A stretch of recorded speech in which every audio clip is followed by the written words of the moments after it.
Overpromise, underdeliver. We're back for part two of the winners and losers from the NFL draft. This list is a lot longer than the losers because I decided for once in my life to be a little bit optimistic. So before we get into rambling, let's hit the intro.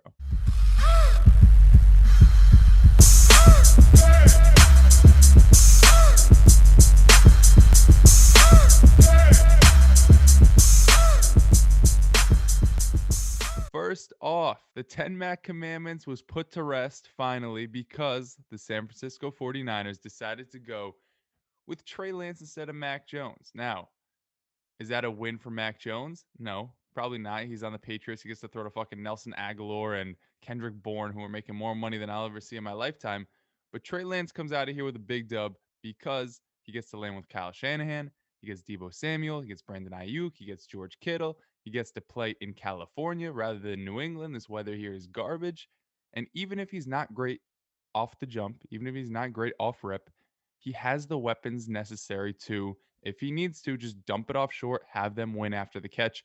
I think he's going to be fantastic for fantasy football because what you look for are big plays and mobility. If he doesn't have the big plays, if the deep ball isn't as accurate as we may hope, despite him having a big arm, guess what? The guy can tuck it and run. And with the type of weapons he has, Ayuk being great after the catch, Deebo being great after the catch, Kittle being one of the best yak tight ends, maybe the best yak tight end we've ever seen, will definitely help him transition to the NFL. I don't think he's going to sit his first year. There was a good point made that he already sat in 2020 for North Dakota State. He played one game.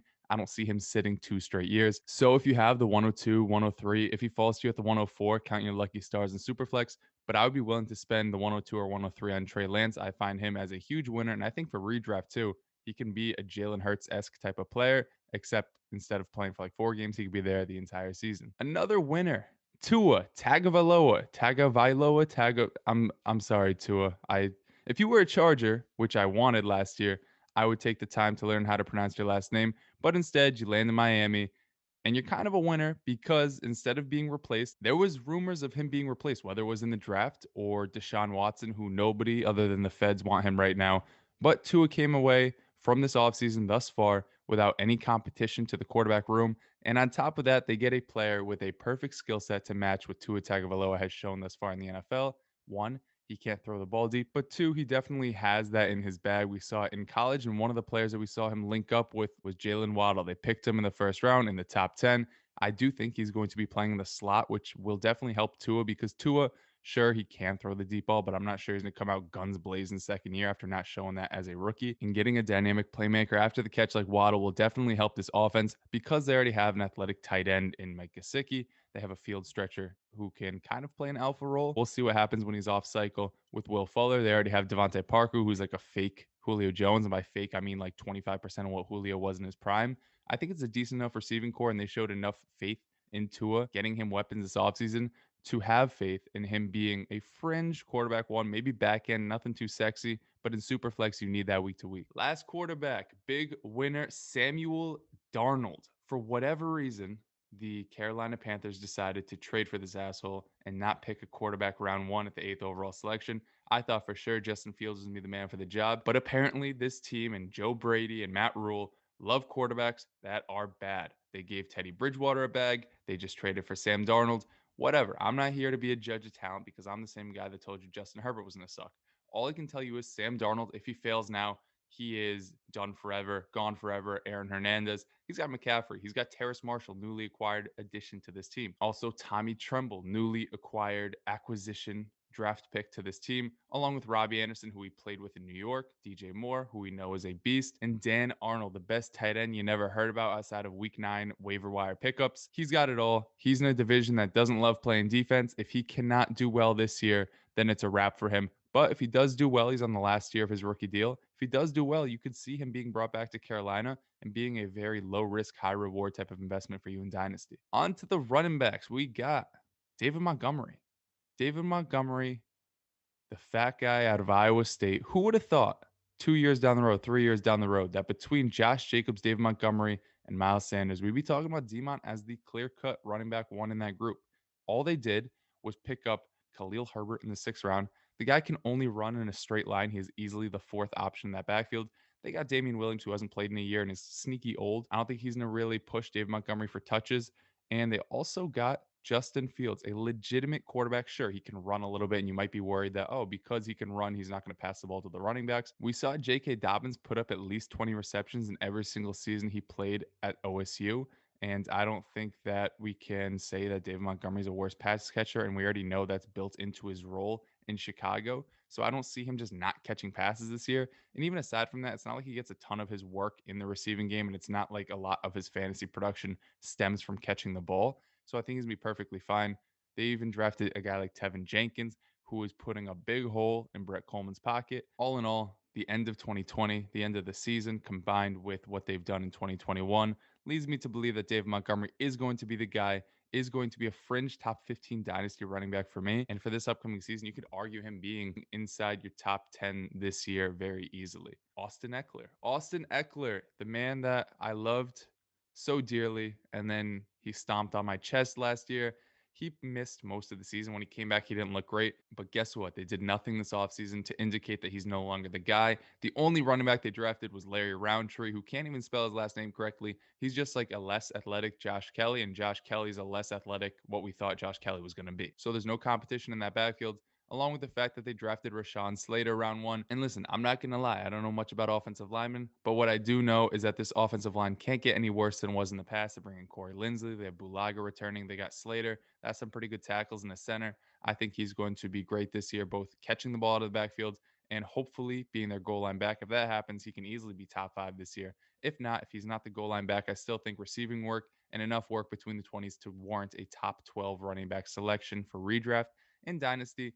A little bit older, but he did sign a 4-year deal last season. So he's got 3 years left under contract. I could see him being argued inside your top 18, 17 maybe. Another big winner because the team is full of losers. We got DeAndre Swift. Again, this is just an argument of them getting no competition. They waived Kerryon Johnson goodbye, went to the Eagles. They have no competition in that backfield. Penny Sewell fell to them. They drafted no receivers of note. I mean, they did get Amon-Ra St. Brown, who I like, but other than him and TJ Hawkinson, nobody's really eating up targets in that team. We know Swift is a great pass catcher. For the better part of 2020, that's all he was really used as consistently was a pass catcher. They got Tyrell Williams. They got Brashad Perriman.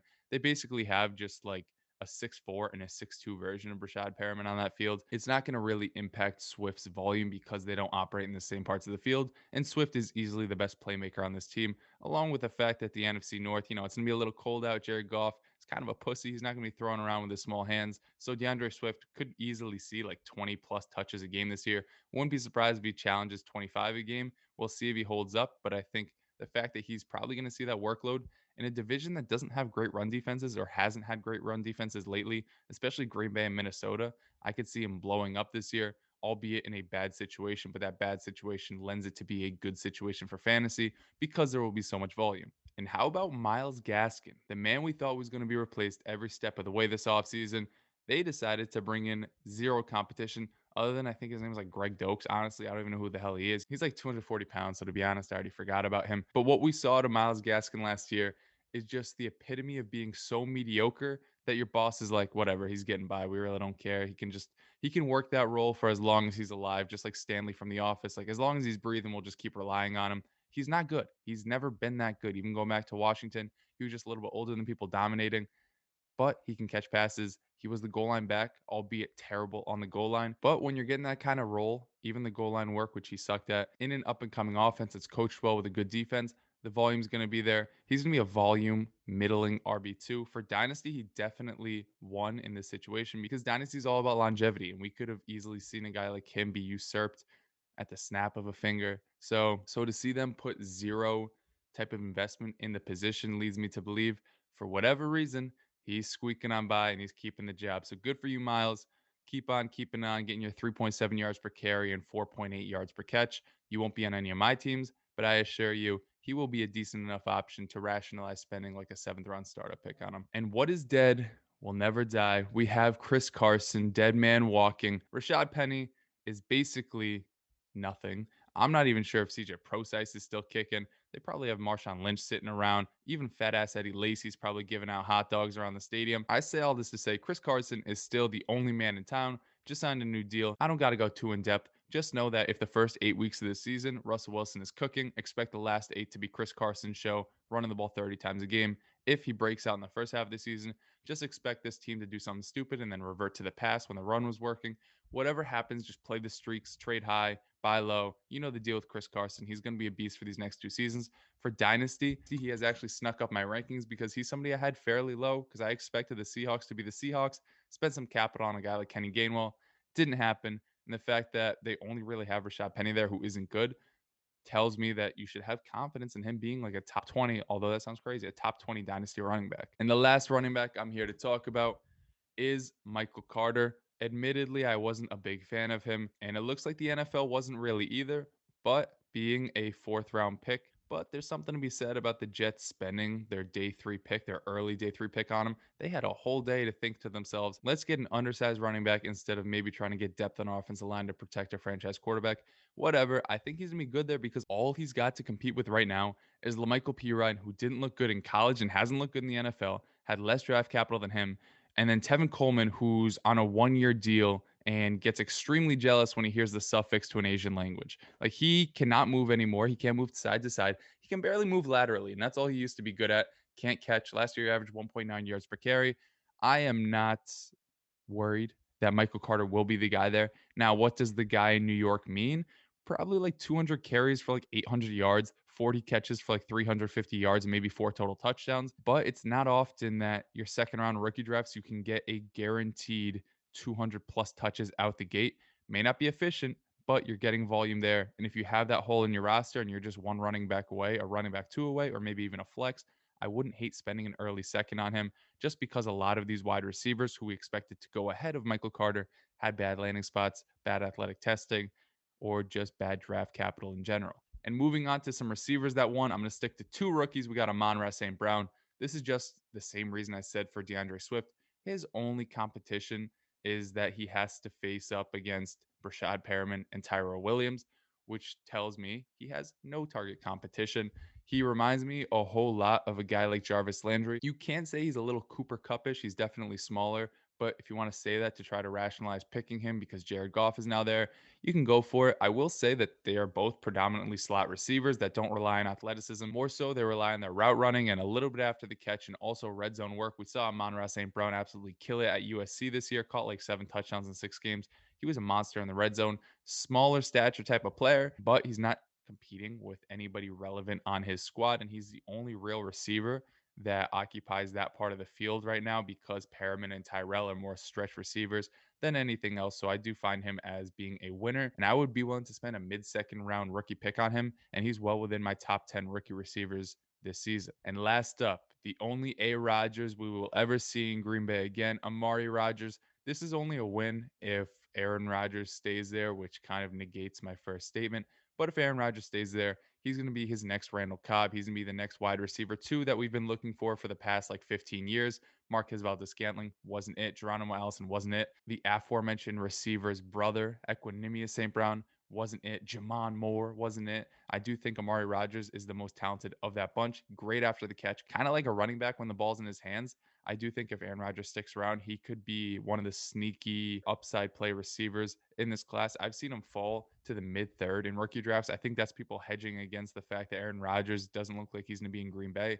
But if we knew Aaron Rodgers was going to be playing there, I think he'd easily be a mid to late second round pick. But I get it. It looks like Aaron Rodgers would rather be doing Jeopardy than throwing the football in Lambeau next year. So you got to build in some of that risk. We don't know if Jordan Love is good. Actually, we already know he sucks. But I do think Amari Rodgers is talented enough on a team that lacks receiving weapons other than like Tanyan and Devontae Adams, to the point where even if they have a shitty quarterback, he could be a decent slot option, eat up some targets, win after the catch, and put up like 700 yards. And you can convince yourself that maybe he's good at football. And that's all we got for today. So if you enjoyed, leave a thumbs up. If you didn't, leave a thumbs down. Let me know if I forgot anybody on this list. Let me know if I disparaged your favorite team on a different video, if I hyped you up in this one. I don't know what we got in the docket next week. Maybe leave a suggestion down below, and if I take it, maybe you'll win a giveaway. Maybe you won't. We'll end up seeing. But thank you for watching. We'll catch you guys sometime soon. But that's it. Peace. 10 Chatham's on.